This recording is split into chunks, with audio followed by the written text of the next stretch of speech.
All right, so you were going to tell me about the first one, the first game? Yeah, so we're from MyGamer.com, by the way. Go there, put us in your favorites. You can follow me on Twitter at ZachGaz, ZACKGAZ. And yeah, we've been covering a lot of Playism games over the last, few years, and a lot of their stuff is really good. And the Momodora series, Metroidvania kind of game, 2D exploratory action adventure has always been good stuff. And this is the latest game that I think at the time of the stream like just came out. I think I I think don't we even got it. know if it is out. It maybe not even is out yet as of today as we're playing it. But like even if it's not out, then it's going to be out very soon. Hmm. Yeah. Um. Yeah. So go ahead and ask me anything. Yeah. So I played the first game, Reverie of the Moonlight, I forget the name of There, it now. there seems to be a bunch of them. Yeah, I think there's a few of them. I played it was like Reverie something something something, and it was good. I enjoyed it. I remember it being very difficult, like a kind of a hard game. Like you can't really mess up a whole lot. Um, Limited kind of uh, health bar, but everything. But um, yeah, see, I haven't. This is the first time I'm seeing this sequel here, but it's looking pretty good because I really like the pixel art style. Yeah, there Yeah. you go. You just got smoked. Yeah, see. Come on.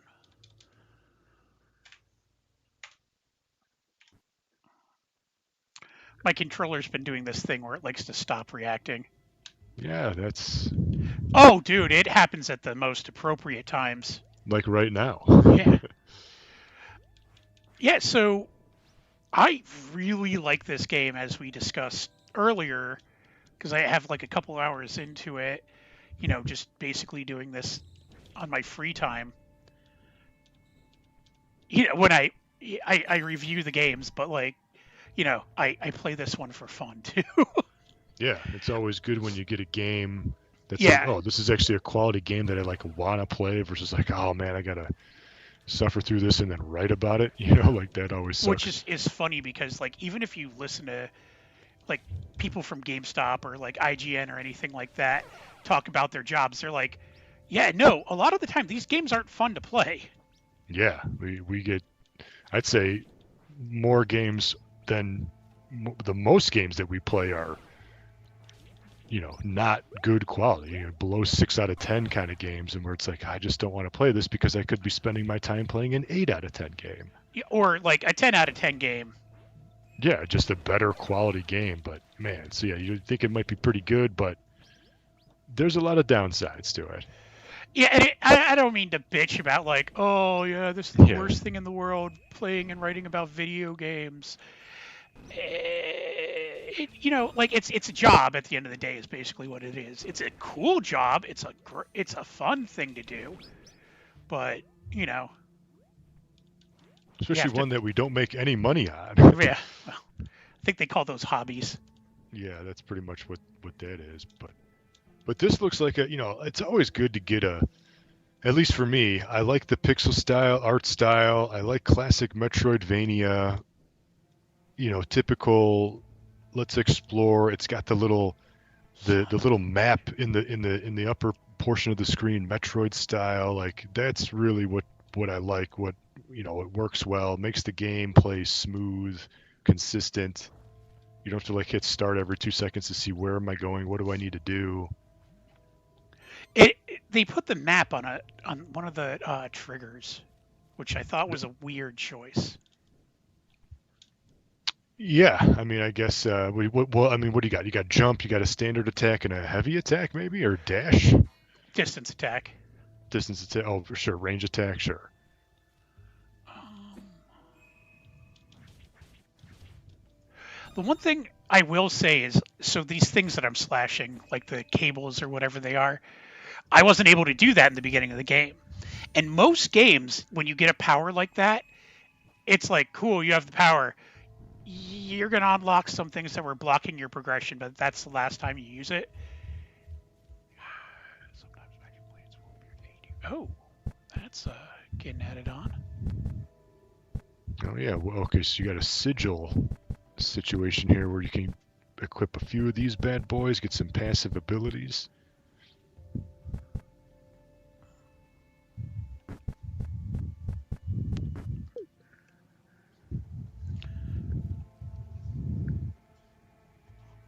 Yeah. Did it fucking do it again? Yes, it did. High quality That's content. is that an Xbox controller? Yeah, and it's only like a couple months old. It's a wired one. So Microsoft started doing this third party, like officially licensed third party stuff. Oh yeah, you can't. They're like blocking that stuff. No, it's officially licensed by Micro. This controller Oh, looks okay. exactly Yes. like a Xbox Yeah. controller. Yes. There. But yeah, I'm saying that starting now, if you don't have that sticker where it's like officially licensed by Microsoft, it actually won't work on Microsoft consoles now. Oh yeah, and I bought a That's the wired one thing. because my entire thing Yeah. was, it's just connecting to my PC. I don't need anything else. And I think like the USB cable it came with is like garbage. Mm. So I'm just going to replace it with another USB-C cable that I have. But in the meantime, until I find the energy to do that, I'm just going to sit here and complain a lot. Yep. That'll happen. I mean, USB-Cs come with everything nowadays. That is the standard. Even what the fuck there? The latest iPhone. Yeah, I was going to say the iPhone was forced to. Yeah, the government stepped in and was like, okay, guys, The enough's enough. European government stepped in. Yeah. Which I'm all for it because I hated the stupid lightning cables because they break. They're like doubled or triple in price. Well, I think that's the entire thing. Is it's like, no, we're not letting you make random proprietary bullshit anymore just because you want to. One of the cool things about this is, so I just died there, but I picked up a couple of power-ups. Normally it would be like, oh, well, you're continuing, you have to go recollect all those. Nope, still got all those power-ups. Do you lose any gold or anything? Like, what do you just got to go back? Is there any kind of a penalty for dying? You have to go back, and sometimes between save points, it's like really, really far. Yeah, that's any kind of Metroid Castlevania game. Yeah. I remember playing Momodora Reverie of the Moonlight or whatever the hell it was called. And yeah, the save points, you got to smack the bell. Yeah, you still got to do that. Yeah, and like it's something so simple, but like the hitting the bell animation, the way it moved and like the way it sounded, like when you hit it, it was just like super satisfying. I always just like, wow, they put a lot of animation and effort into the checkpoint bell, and I just was into like everything. Yeah, I was like, this is just like a super cool. Like, I always like the Metroid games because like the save station is like those like pod things that you go in and they're coolly animated and they like glow and stuff. But like, yeah, smacking the bell right there, like it just has like a cool animation. It just sounds satisfying. It's just one of those little details that I enjoy. Yeah, absolutely. Yes, absolutely. But a lot of this stuff, like even the way she runs, is well in it. Like normally you'd only have it would like some games even just do like, oh, it's just a speed up walking animation. Like no, this is fully animated, like fluidly animated. It's actually all of the animation in this is very impressive. Yeah, it's one of the reasons why I like a lot of playism games are like that. Specifically here, these Momodora games. It's like you don't get everything's 3D or it's a 3D thing in a 2D plane, so it's like it plays 2D, but it's not the same. Yeah, I really like the nicely animated pixel art style. It's pretty rare these days. Yeah. Oh, fuck you, dude. I'm just gonna randomly fucking throw out a slowdown field when you're halfway across the fucking map and can't see me anymore. Because that's what I do. I'm a dick. Now you got this guy. Laser Eye Man. Mm-hmm. Ooh.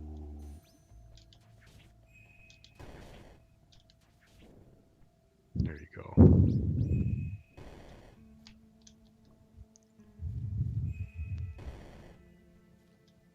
That was kind of a dick move.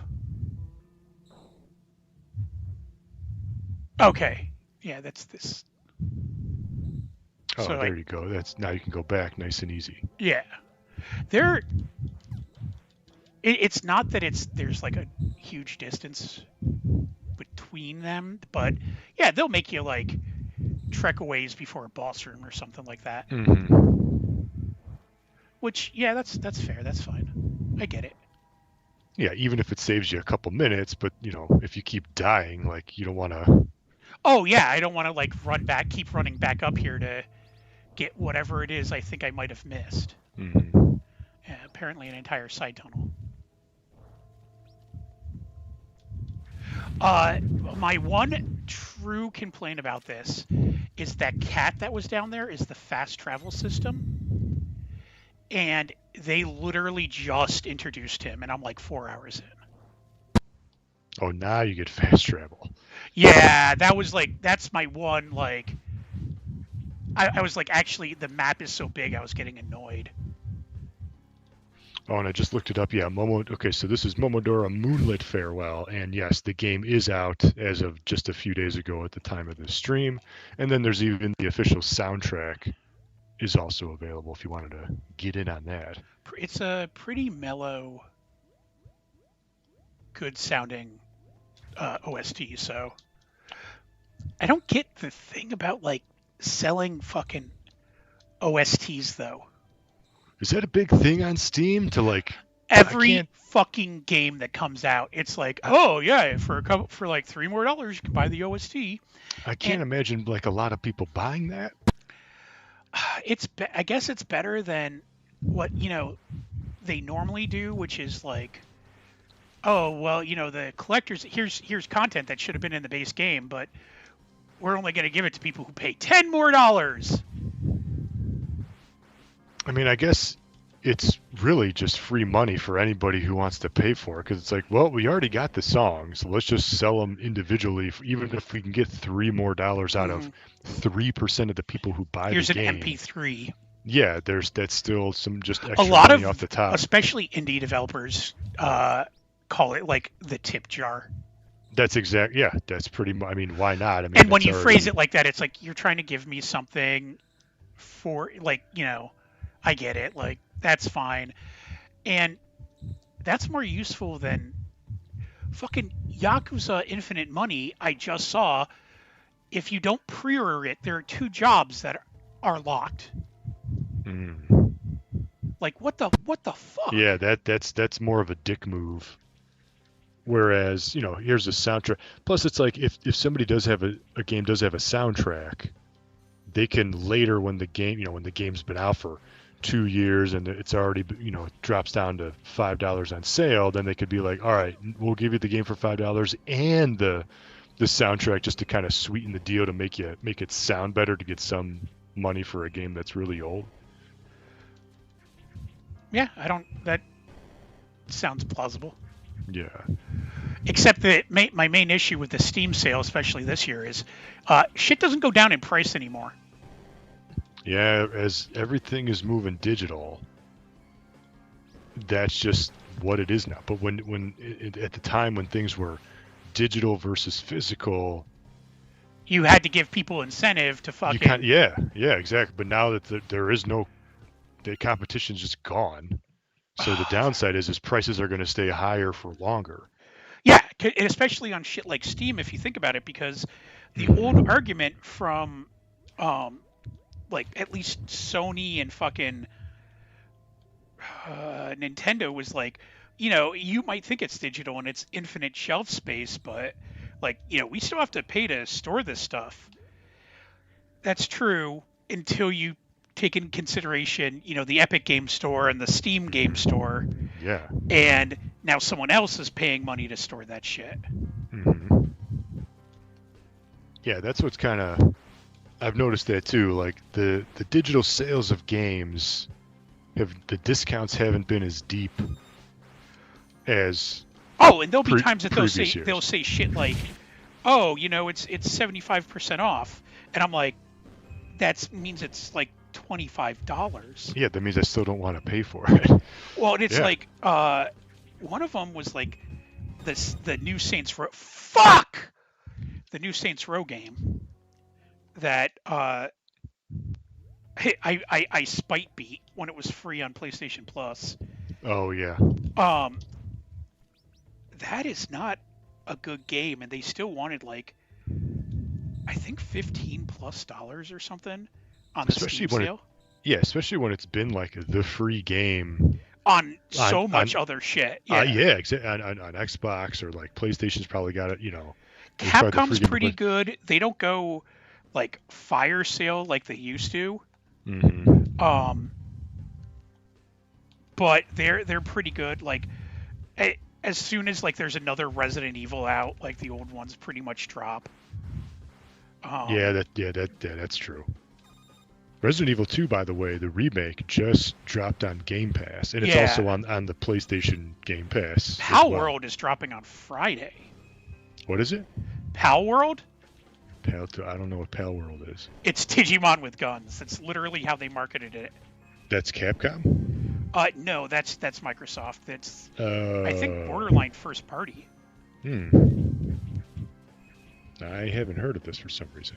Oh, it's like it's funny because that is all across my news feeds right now. Yeah, I got to check that out. I just saw I've been playing all these review games, so I kind of been playing games with my head down over the last couple of weeks, really. But yeah, I saw that the Resident because I played when the Resident 2 remake. There was a demo like when that game came out or just before that game came out, and I played it. I was like, oh, I actually kind of like this because I hated the original Resident Evils because I just couldn't stand the tank controls, never played them. But then now it's like a Resident Evil 4-ish kind of over, third person camera, more actiony, but still spooky and gross. And I was like, oh, I played the demo and I liked it. So I'm excited to actually like if I can just find the damn time to play. Yeah. I love Resident Evil 2 was one of my favorite games. Yeah, I mean, I feel like Resident Evil 2 was like the best, like the most fan favorite, well received of the Resident Evils until 4 came out, and then that kind of just changed everything.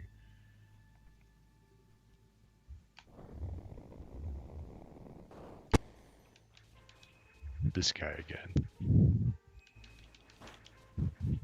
It's like only in a game like this are you gonna fight like a guts pile. Like it's not even just a blob. Yeah. So, sir, what do you think about the game? Yeah, I was just gonna say, I enjoyed the first game that I played. This game is it looks to be just as good, if not better. Nice quality pixel Metrodvania. I mean, look at this map right here. A lot of stuff. Just a huge map. I'm just trying to figure out if there's anywhere else I can fucking go. Yeah, exactly. So yeah, excellent pixel art. This game is now available on Steam. I think there's a console release maybe later. I mean, the other games came out on console eventually, so I'd be surprised if this one didn't. I'm sure it might take them 6 months to do that or something. But yeah, check it out on Steam. It's under $20. The soundtrack is also available. And then you could follow us at MyGamer.com. Go there, put us in your favorites, bookmark us because we are covering the games that very few other sites are doing, like this game right here. So then you can follow me on Twitter at ZachGaz, ZACKGAZ. And until next time, thank you for watching and game on.